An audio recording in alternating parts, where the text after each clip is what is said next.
You're listening to the 95 Podcast from the team at 95 Network, where we host conversations specifically designed to support leaders in small and mid-sized churches.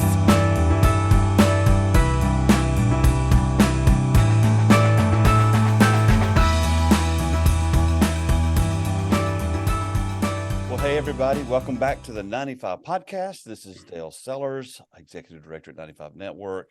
And I'm so pleased today to have my friend Karl Vaters on again. I think this is your fourth appearance. I know you've been on 3 times. And I didn't mention this to you when we were talking off mic, but the podcast that we did right before my sabbatical about the emotional impact of the pandemic on pastors is the second most popular podcast we've ever done of all time. So, oh, wow. Give yourself a pat on the back. Well, that's great information from my friend, Dr. Lori Andrews. So I got to give her some credit for that too. Yeah. Great stuff. Yeah, it was. Well, and it also prepared me for what I was about to go through because I went on sabbatical afterwards and oh boy, don't even want to go down that road again. But anyway, I wanted to have you back on today for a couple of reasons. One, our audience continues to grow. So there could be, it's possible there may be folks who don't know Karl Vaters, and I want them to know who you are, especially if you're in the small and the mid-sized church space. And then you've got some changes that have been happening in the ministry. Yeah. I love to get updated on some of those. And then I've got some specific things I just kind of want to talk through with you. So take a few moments and tell us, who is this Karl Vaters guy? All righty. Well, hi, I'm Karl, and I'm a small church pastor. Been a small church pastor for over 40 years now, 31 years and counting at my current church in Southern California, Orange County, just south of Disneyland. And yeah, all my ministry has been in small churches. And for a certain period of time in the early aughts, the early 2000s, I went through a real season of extreme discouragement as the church growth methods and ideas that everybody was implementing at the time, we tried to implement them. And for a short season, they seemed to work. And then all of a sudden, everything collapsed. And we found ourselves back to where we were, and in fact, fewer than where we were, and had to rebuild from scratch in a totally different way. But yeah, for a season, I went through real discouragement, thinking, have I just messed this up? What's wrong with me that the church is remaining small? Tried to find help for what to do with the church that was small and couldn't find anything. And so, I wrote this book actually as we record in January of 2023. It's 10 years ago this month that Grasshopper Myth came out. And it was really just out of my frustration. And then out of the things that I was learning from my frustration, it was like, nobody else has written the book, so I guess I need to write the book. And thanks to Shelley for nudging me to do that, my wife Shelley. And it just took off like crazy. People started reading it and passing it along and buying it by the box, which is just nuts. But it was scratching an itch. If I wasn't the only one who was feeling that empty place. And then as we went along, I started finding folks like Jim Powell, the founder of 95 Network, and then you, and then others that I found out, hey, there are people in this space that I just wasn't aware of. And a whole bunch of us seemed to kind of find this space in about a 5-year span, it seemed, where the Lord is really doing something there. And so now we spend the bulk of our time actually being a pastor to small church pastors, writing articles. I'm currently writing my 5th book, and traveling around and speaking at conferences all over the place. And we talk more in depth about this on the podcast that we did, and I'll link it in the show notes. So we talked about the effect of the pandemic. You kind of got into this a little bit. Talk about a little bit of the emotional impact of what you were going through as you tried to implement these principles, but it didn't seem to work for you. What was that like for you? Yeah, it was really frustrating because not only were the principles laid out as, hey, here's how it worked for us in our church, there was the implicit expectation that if you do it right, it will work for your church. And if it's not working for your church, you must be doing it wrong. Or you're the problem.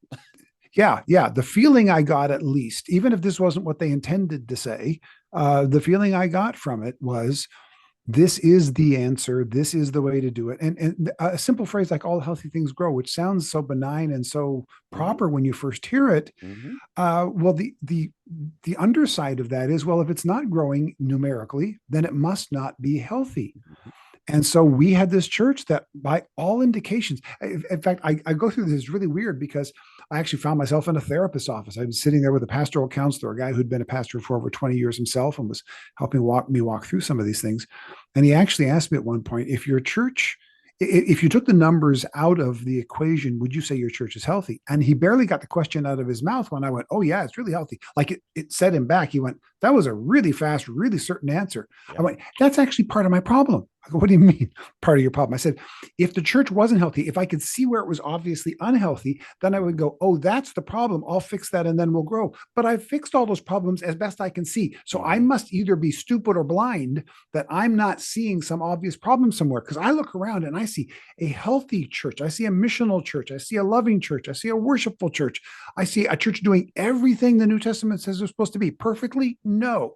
But are we a really good church doing really good stuff? Yes.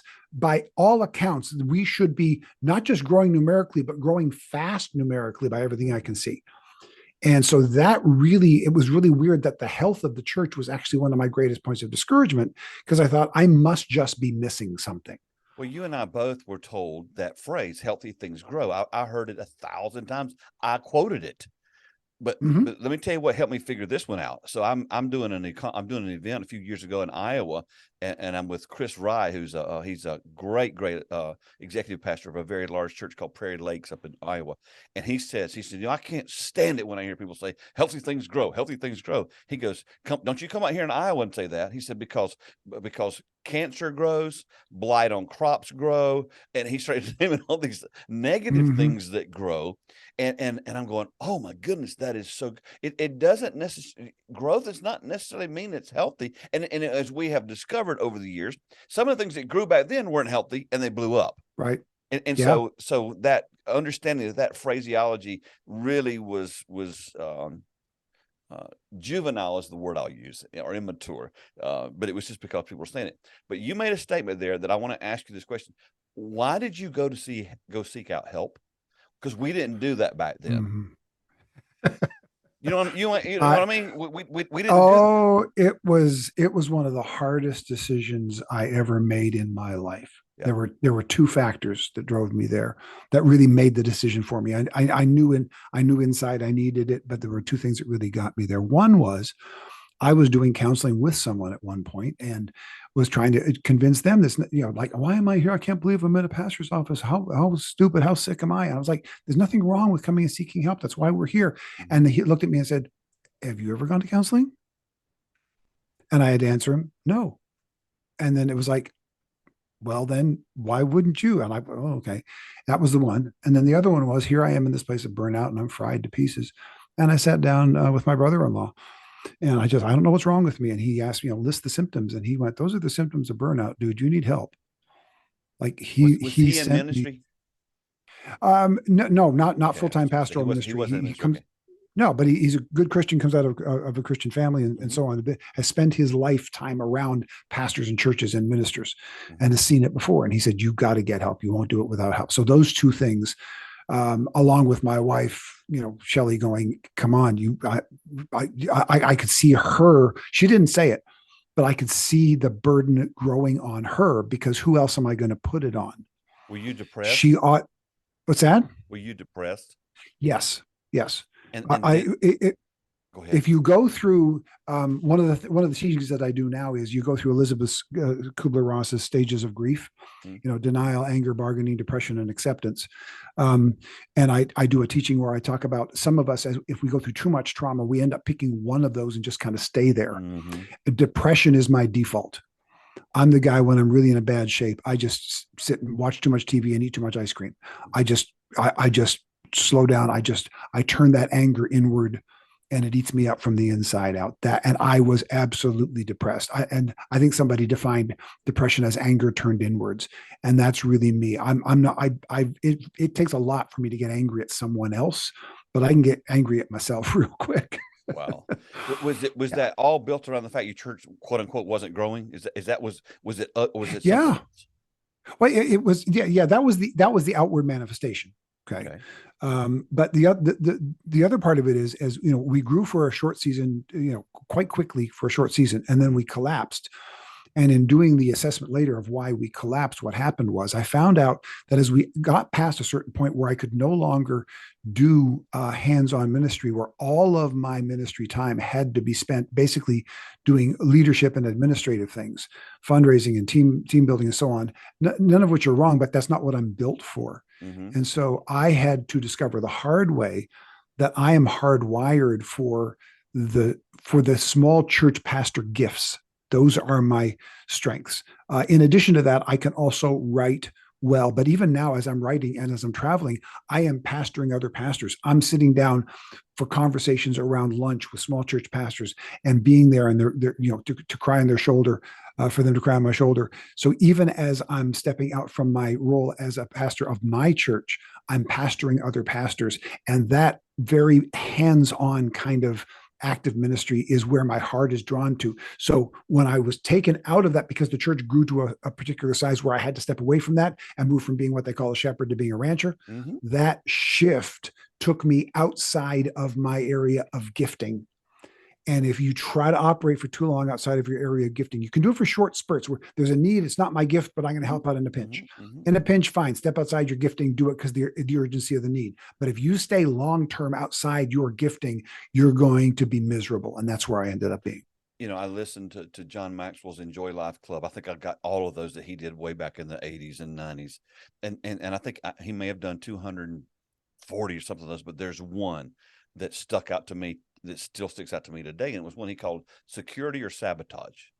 And his basic premise was is that as long as you feel secure about what you're doing, you're fine. You will flourish. You'll feel healthy. He says, but if you get put in a place where you have to lead beyond your giftedness or outside your giftedness, you will either consciously or subconsciously sabotage your own organization to bring it back down to where you feel comfortable. Did you experience that? Yeah. I absolutely did that subconsciously. I was miserable and I was passing that misery on to others. And I was outside of my gifting. And so I wasn't happy with that.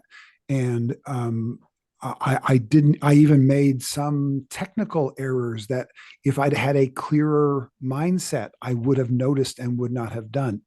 So there's nothing about it where I can look back and go, there wasn't an ounce of consciousness to the sabotage. But it was absolutely subconscious sabotage, no question about it.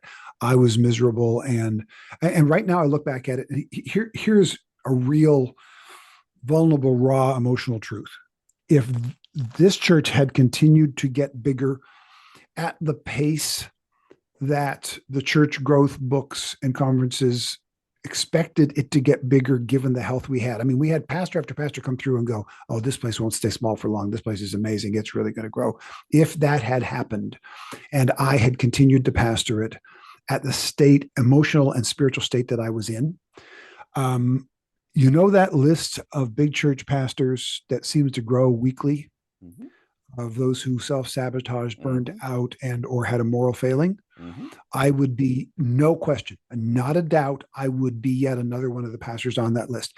I would be one of those pastors whose names who fell in some way or another, and you go, wow, what happened with that guy? He seemed to have it all together. That would absolutely be me, which is why when I see those names and when I see those events, mm-hmm. I have nothing but sorrow for it. Yes. There's not an ounce in me of, oh, look at that guy, finally God has come up. It's there literally, but for the grace of God would go I. So now I can look back and I can say, Lord, you stopped a type of success from happening that would have been continued to be unhealthy for me, and instead brought me into a place of healthfulness where I'm now operating with inside my gifting, and I'm seeing fruit from that is deeper, longer lasting, and that I can sustain for the long term. I can sustain doing this ministry until I am physically incapable of doing so. It doesn't have the sense of exhaustion, the sense of depression, the sense of frustration that it had before. It is completely life-giving and fulfilling, which means it's sustainable. I've known you for a while now, and so I've only known you on this side of that particular thing. But one question that it pops up in my mind: what was driving you? I know it's what everybody said mm-hmm. we need to be doing, but knowing your personality, I'm trying to figure, okay, what was driving Karl to this point? Do you know? Yeah, I love Jesus, and I want people to love him.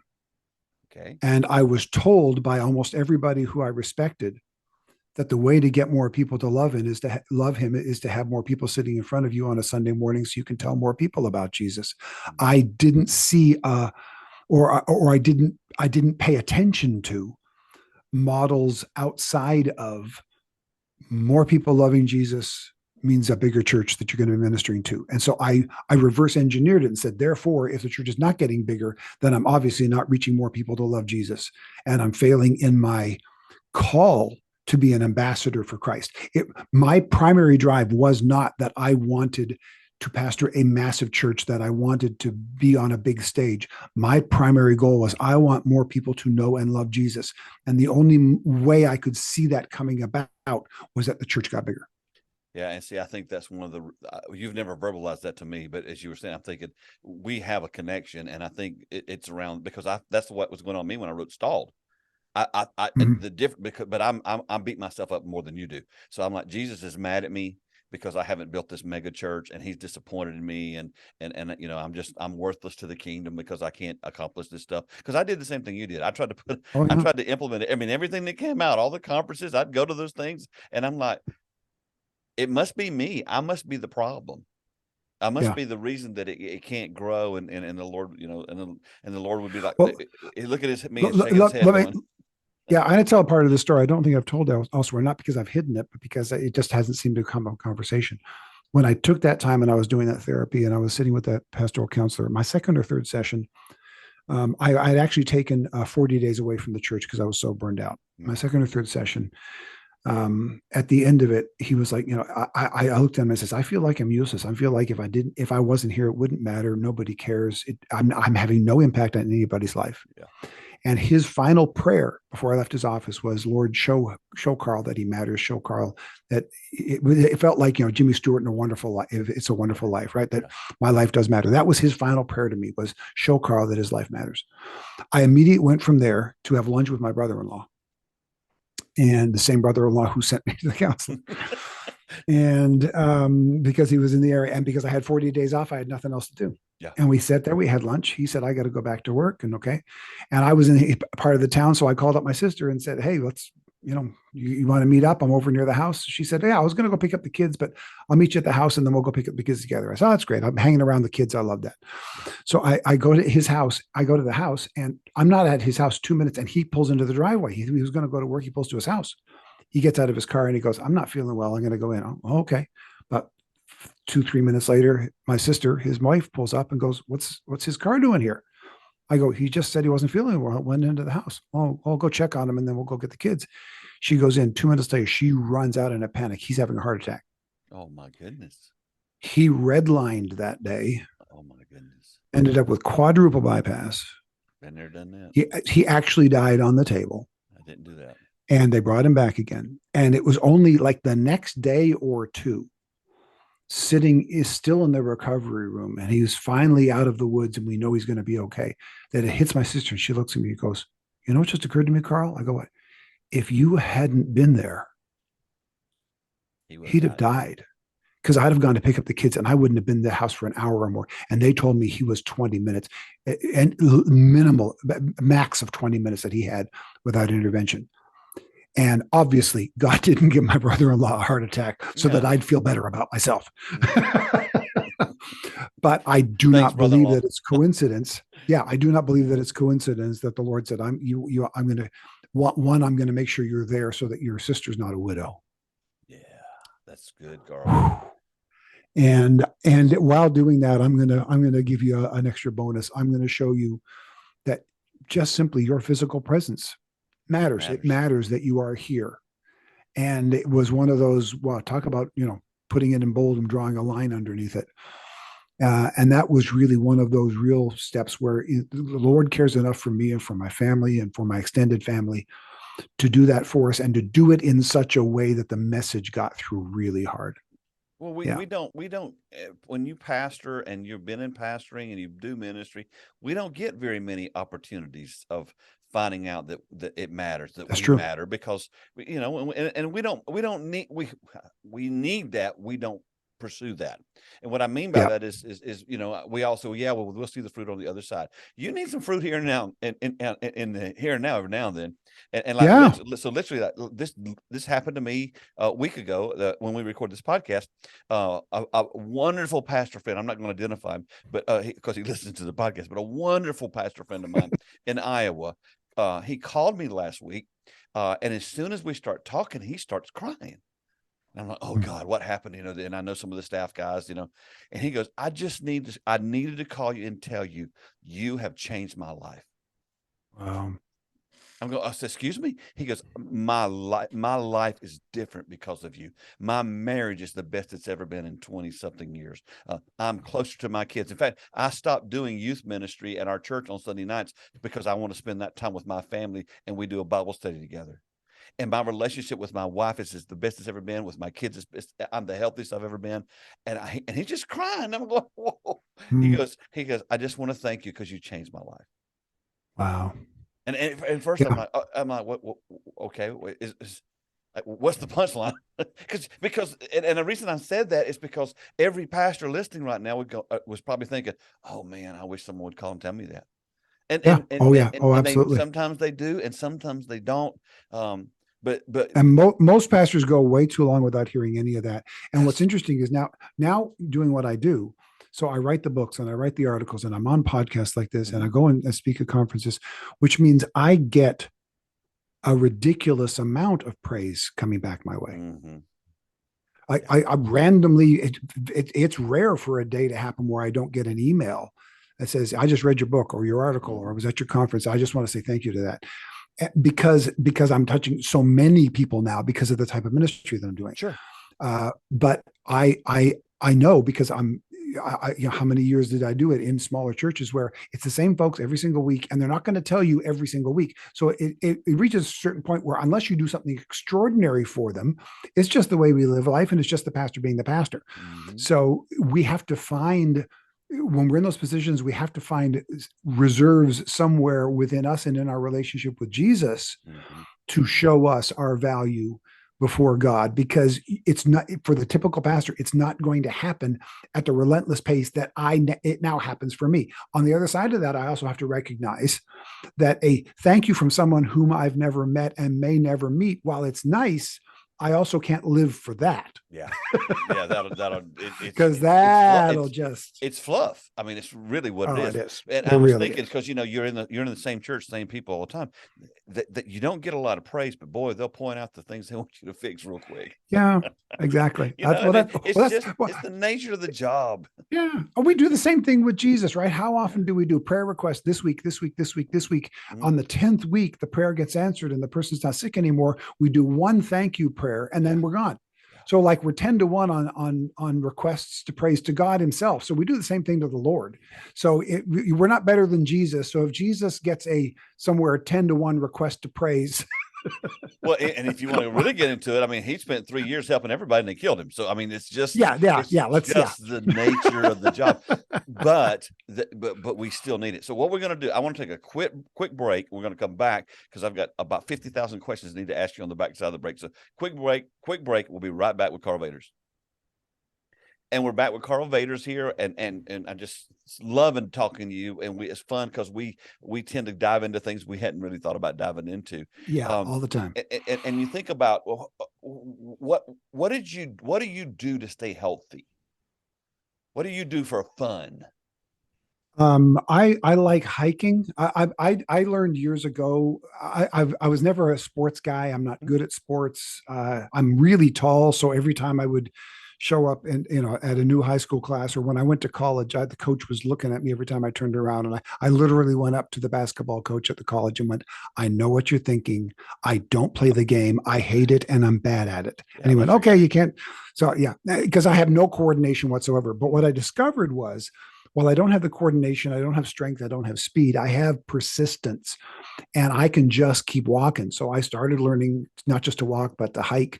And so I really enjoy long distance hiking. I haven't done as much of it recently as I would love to, but I love to hike, and I particularly love elevation hiking. I love going up and down hills. My biggest accomplishment is walking across Grand Canyon 3 times. And so when I'm really in shape, I was able to do that a few years ago. And I want to get back in shape to do that at least one more time because the motivation is really great. But yeah, I love when I go to a new city, like if I can get there a day early before a conference and just walk around downtown or down by the waterfront or whatever it is, it's amazing. I walk around a town. This has happened a lot. And then I'll be in the conference or seminar and I'll mention something to them about their town that I saw while walking. And 90% of the people in the conference who live in the town don't know what I'm talking about because they never walk through their own cities.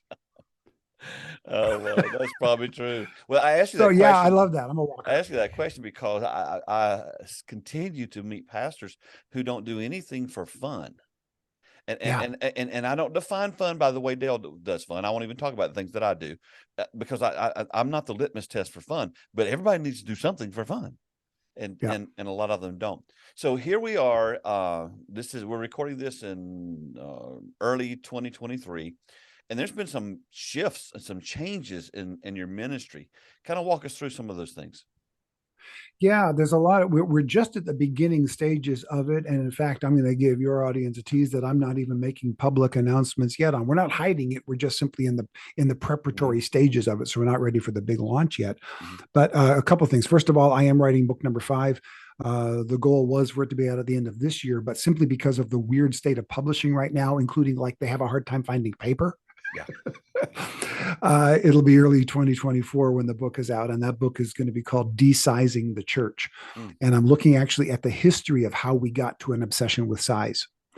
I'm actually doing a deep dive into American and church history and finding some amazing stuff that will give us a real understanding of here's why we are where we are. And once we discover how we got here, I think we have a better chance of getting past it. Well, just so you know, when that comes out, we'll do a whole podcast about it because I'm sure our audience wants to read that book. Yeah, that'll be awesome. So De-Sizing the Church, I'm working on that. And then Shelley and I, we have been at our church now for 30 years this past December.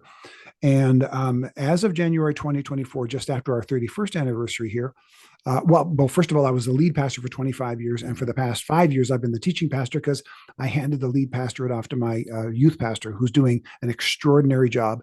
And we've had 5 years with him now being my boss, and it could not be going better. It is amazing. I expected I would stay on staff with him until retirement, whenever that is. I didn't expect to ever leave. But the Lord has really called us now in the ministry that we're doing with small churches and small church pastors. It has grown to such a point where we realized in order to do the next level of what God is calling us to do, we can't do it while being on staff at our church. So our church is actually sending us out as missionaries to small churches and their leaders. And we will be doing that full time starting in January 2024. And the launch of the ministry is going to be that Shelley and I, here we go. God bless us.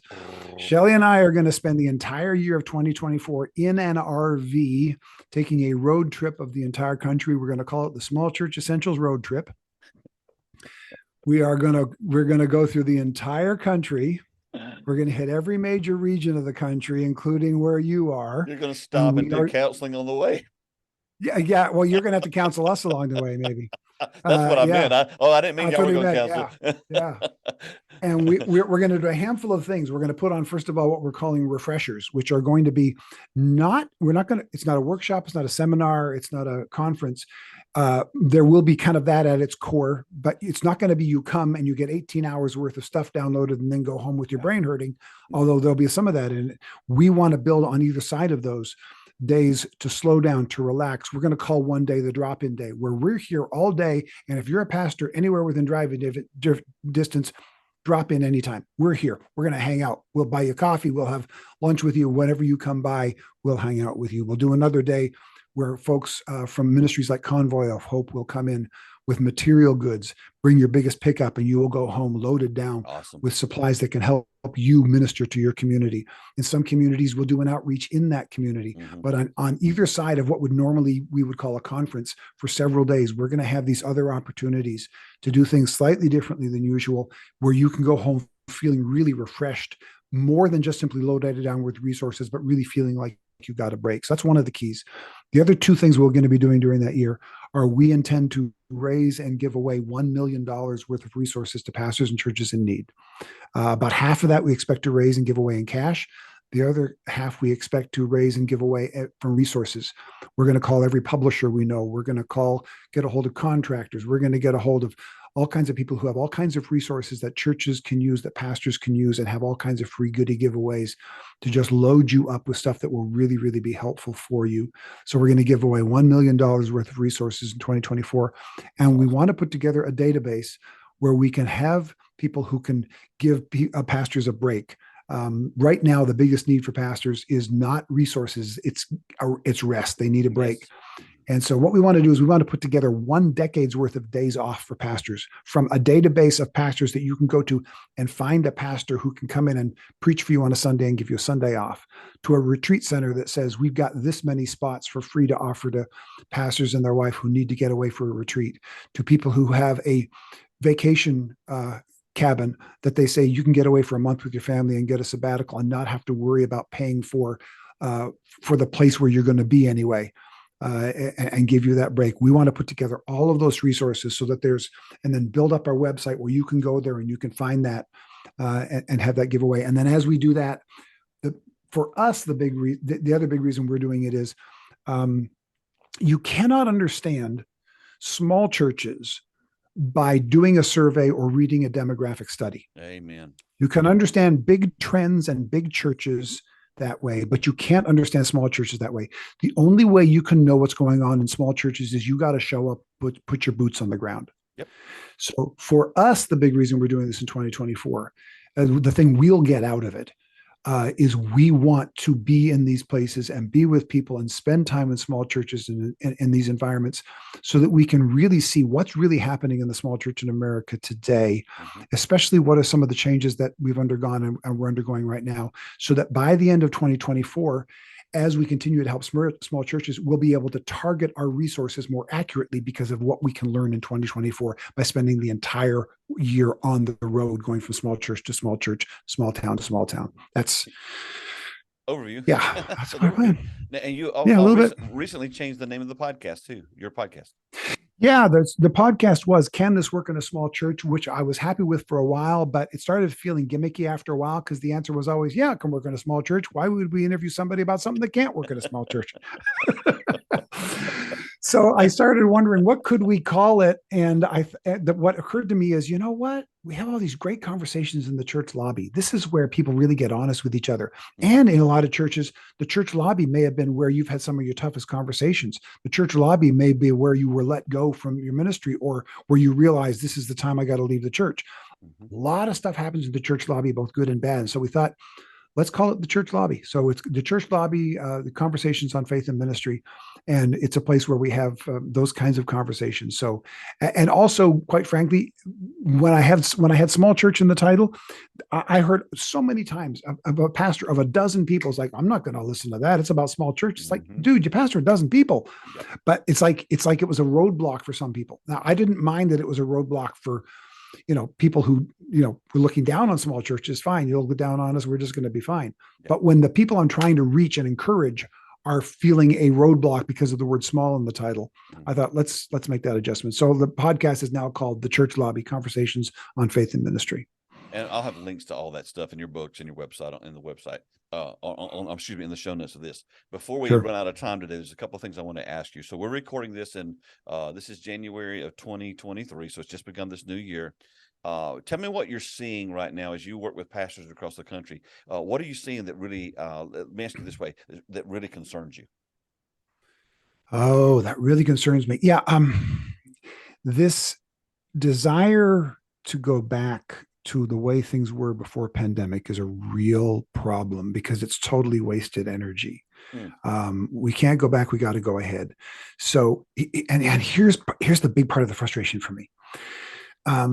We're looking back at, a handful of people, and maybe more than a handful of people in some churches, who had been to church fairly regularly. And some of them were maybe really regular workers and helpers, but most of them probably were not. They were probably fairly fringe anyway. And this was just like the last thing that made them realize, oh, I don't really have to go back. I don't have, and we're spending all this time on these folks. Meanwhile, you've got thousands of people around your church who don't know Jesus, who haven't been to church, the fields are ripe for harvest. Yes. And we're trying to go back to people who have consciously chosen not to re-attend, instead of putting the same energy into people who have not consciously chosen to re-attend. We're simply not on their radar. And if we could get on their radar, they actually have a higher likelihood of saying, I'll give it a shot, than the person who has consciously chosen not to attend. We've got to shift our energy in towards the non-believer, the person who may be second, third, fourth generation, have never been to church, never even considered it at all, rather than the person who's made a conscious choice not to go. And I get the parable of the 99 sheep and Jesus left them behind to go get the one. That is not what this is. This is not that we don't, this is not that we don't care about the one. That's not what's happening here at all. No, that's not what's happening here. So, once things begin to relax after the pandemic, we've documented this, but the stadiums are full, the arenas are full, the malls full, everything in society is full. The one thing that did not fill back up was the church. Well, we can't deny, we can't just lie. We can't just deny that, even though I know some want to. We've got to come to grips with, okay, why didn't they come back? Right. Why were these quote unquote people who were supposed to be plugged in who didn't come? And then this is the thing I'd like for you to address. Why are we so fixated on getting them back?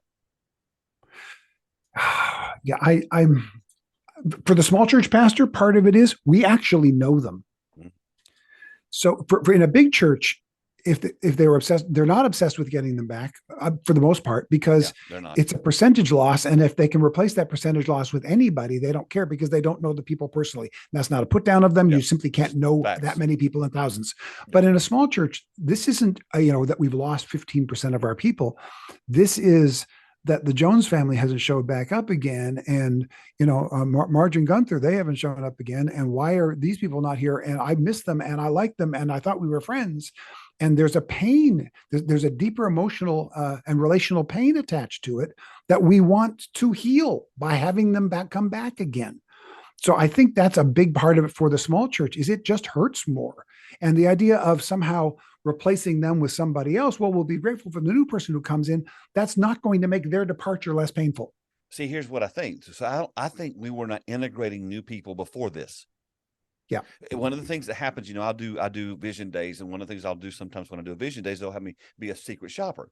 And I tell every church I go to, Carl, every church I've ever been to is the friendliest church in America until Dale comes. And the day that I come, nobody will speak to me. It's the craziest thing you've ever seen. And so what I discovered was, and I know you know this to be true as well, we're friendly with ourselves. If you and I attend church together, I want to catch up. How's your road trip going? What's happening? And so we naturally go by new people. We walk right by them. We ignore them. We stare at them like they're in our way, so you and I can get together and catch up. And I'm not saying that's bad. We need the community aspect of the local church, but we've done it in the past at the expense of new people. We don't have that option anymore. We just can't ignore them anymore. But so I think that's part of the reason. And then I wanted you to address this. Do you think maybe that some of us need to deal with, maybe we're feeling rejected as pastors?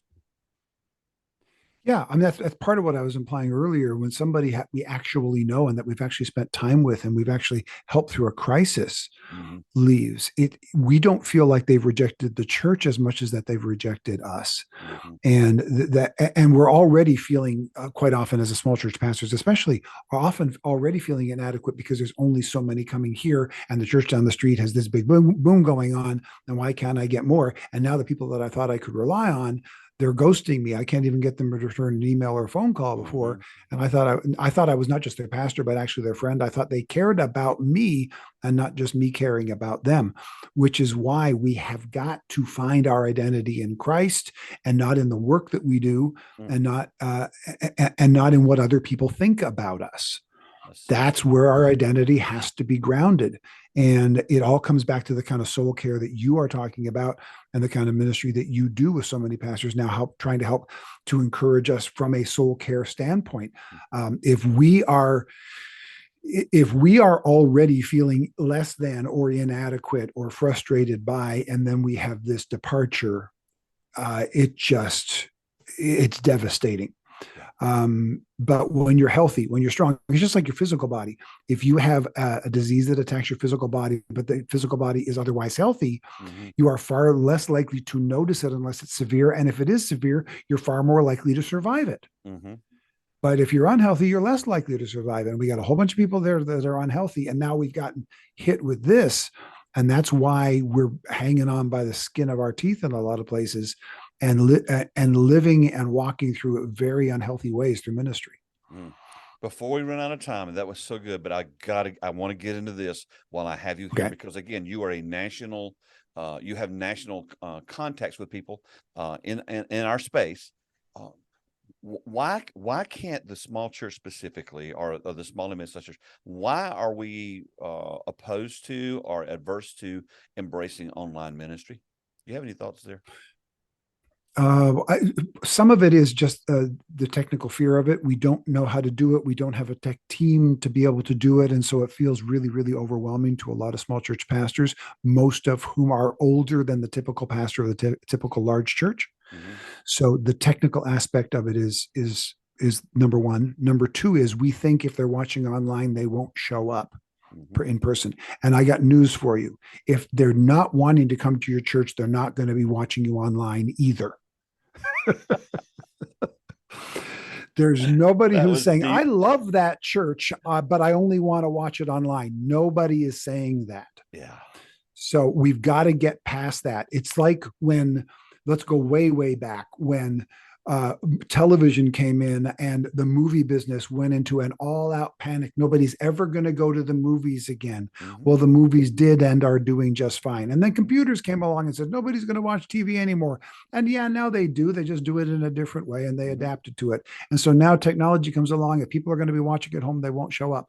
But in fact, what happens is each feeds the other. If you can do a good representation of your ministry online, then it can actually be a feeder to come in. If in most places, except in really small rural places where everybody kind of knows each other and they drive by the church, except for in those places, which I acknowledge this as an exception. Everywhere else, if you are not online, you might as well not exist in real person as far as new people are concerned. Just like you look up on something online before you go to the store and buy it, unless it's your regular groceries.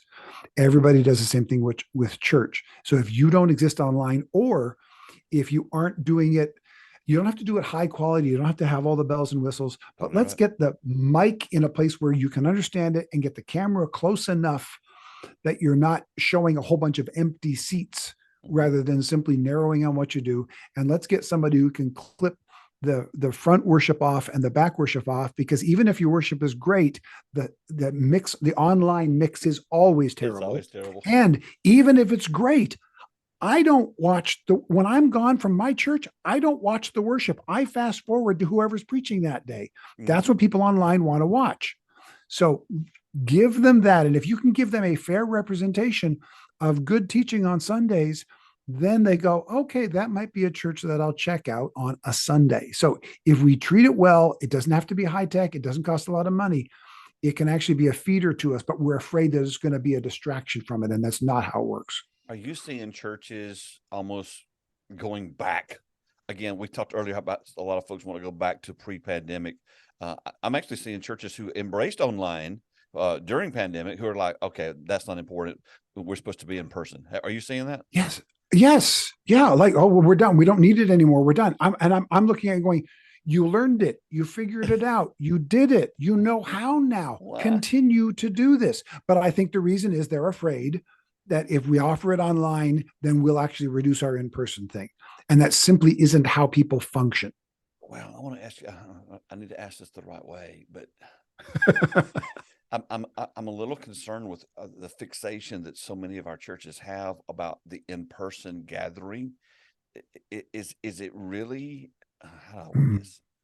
Is it really about people coming to know Jesus, or is it you having a crowd to hear you talk? No, that's fine. I'm gonna get equally uncomfortable. There's these social media posts that good people put up, and some people whose names I know right now, and I'm about to maybe offend a friend or two, but sorry, I won't mention you by name, so hang in there. Well, maybe they won't be listening to this podcast. they'll put up a picture of, there's this really famous picture of, the Ice Bowl game where people are sitting there frozen in their seats watching a football game. They'll do this for football, but they won't do it for church. And I look at that and go, what? That's not what we do church for. So there'll be passive attenders at a football game, but they won't be passive attenders at church, is what you're saying. I don't want passive attenders anywhere. Show me a picture of somebody feeding the poor and housing the homeless and saying, why won't we do this more as the church? Going out and leading people to Jesus. Let's do that as a church. But the idea that we're just, pulling our hair out because we don't have as many passive attenders as we used to have passive attenders, our emphasis is simply in the wrong place. That's not what this is about. And it drives me crazy when I see that, because first of all, we're talking about, like I said, passive attenders. Secondly, we're really preaching to the choir. We're talking to second, third, fourth generation church attenders who have said, you know what, I'm not getting anything out of it. I'm not putting anything into it. So I'm done doing it. Mm-hmm. And again, it's the trying to get the old people back thing. Because do we really think that that's aimed at the person who's never attended church because it's never been on their radar screen and that we haven't stepped out of our comfort zone to reach? No, we're talking about the old person who used to attend, and we want to guilt them back into attending. Well, that's just what I want. I want a bunch of people sitting in front of me on Sunday morning who have been guilted to be there. That is not a recipe for success in any church ever, anywhere. So we got to stop the guilt motivation. Well, we're just going to hang here for a minute. I mean, think about it. And again, I love preaching. I believe in it, preaching. I believe it's biblical. But haven't we been trained to only, or mostly, not only, but mostly value doing in-person things so we can have people come hear us preach? Yeah, I don't know that we do it so that we can have people hear us preach, but that's the end result. If that happens, then we're happy. Mm-hmm. So consciously, would anybody say, I want to do this because I want people to hear me preach? I don't know that anybody would say that consciously, but at the end of the day, if more people heard me preach, I feel better. Dude. So, and if they don't go out and do anything afterwards, I don't really care about it, because on Monday I've done my job. I'm doing a vision day at a church years ago. And what I always do is I go out the night before with the pastor and their spouse, just kind of talk through things and just kind of set the parameters of what, make sure we don't let it get off the rails for the pastor. And so I looked at the pastor and I said, asked this question. I said, so talk to me a little bit about what your mission is. And he looked at me and he goes, what do you mean? So, well, what we teach at 95 Network, your mission is why you exist. So mm-hmm. what because this church is only a couple of years old. Why didn't you launch the church? And he goes, can you give me some examples of what you're talking about? I'm going, this is getting weird. I'm going, why do you exist as a church? Well, what is it you believe the Lord raised you up to accomplish and do? And he goes, I'm having a hard time following what you're asking. And I'm like, really? And I go, well, why do you do church on Sundays? Is direct quote. Well, I just love to preach, and I want people to come and hear me preach. I went, well, this church ain't gonna be around long, and it wasn't. Yeah. And it's like, so. I mean, I'm not saying that is the motivation of even a large percentage of our pastors, but I did see this, and I don't know, I don't see that Carey Nieuwhof is a worldwide guru, but I did see Carey make this quote recently that I thought that's very interesting. He said, would you be more interested in having 1,000 people come and listen to you teach live, or would you be more interested in reaching 10,000 people online? Yeah. And I'm like, isn't the goal to reach people? And right. and then what I see now, Carl, and I know you said, it's just like sometimes the spirit of the Pharisee is still alive and well when it rises mm-hmm. up, and we have this conversation about online. And what I believe is we should have hybrid church, which means we do the very best live in-person thing we can do, and we do the very best online. But online is so much more than just live streaming your service. There's so many ways you can use online. That's why we're doing this. Well, and we do need to acknowledge that watching the church service online at home is a very different experience than being there in person. Mm-hmm. If you have the option, by all means, absolutely be there in person. There's so much you get out of it in person. And it's better to always physically be there. Yes. People are pausing and going it. They're doing it while they're working out, or while they're making breakfast, or while they're doing something else. They're at best half tuned into it. Yes. So I understand that. So even I agree with that question from Carey. I think it's something that needs to be asked and we need to consider. But I also do recognize that 10,000 people, 10,000 views online probably doesn't have the same value as 1,000 people in the room, given the level of concentration that people don't have online. That doesn't mean you don't do the online. It doesn't mean you don't value the online. They don't have it in the room either. Yeah, exactly. Yeah. We Whole nother podcast. Yeah, but we can't ignore it. We can't discount it completely, but we do have to come with some way of counting it more accurately than we currently are. I just know that we have all these opportunities, these connecting points with new people, with these next generations, and like it or not, this is a fact. The boomer generation is getting old and is dying. I just saw that. I think the youngest boomer is like 57 now. And so, as for years, I mean, your boomers have been your givers, they've been your volunteers, and they've been your attenders. Yep. And like it or not, you don't have to like it. You can just keep doing what you're doing. But things are changing and things are shifting, and we've got to begin to address that. As we move toward the end of the podcast, what scares you the most about the future right now in our church space? What's scary? Oh, that's an interesting question, because I don't feel afraid. Well, I don't. No, I know that's not what you're asking. What is your greatest concern for the church moving forward right now, especially if it goes unaddressed? Yeah, that we don't make the shift. No, let me change that. My biggest fear is that we don't address the integrity question. Right now, our biggest issue is not. Our biggest need is not to get better at evangelism. Our biggest need is to be people of greater integrity. It doesn't matter how much you preach, how good your ideas are, what your message you're putting out there. If it is coming from a vessel that is not living with integrity, it's putting good seed on bad soil, like Jesus talked about. And we seem to have one of two reactions to the lack of integrity. Either, well, why can't you forgive him? Jesus forgave him, and as an excuse to not deal with it. Mm-hmm. Or you've got the online attackers who, if you make one mistake, then that defines you for the rest of your life, and how that person has completely disqualified themselves from ministry because of this one thing.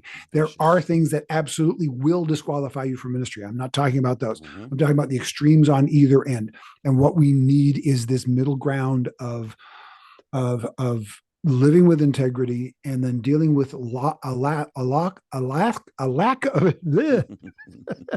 dealing with a lack of integrity biblically, so that we're calling people to account, that we're calling them to true repentance, that there's not this merry-go-round turnaround of instantaneously doing exactly the same thing, only in another town or on the other end of town, without actually having found accountability.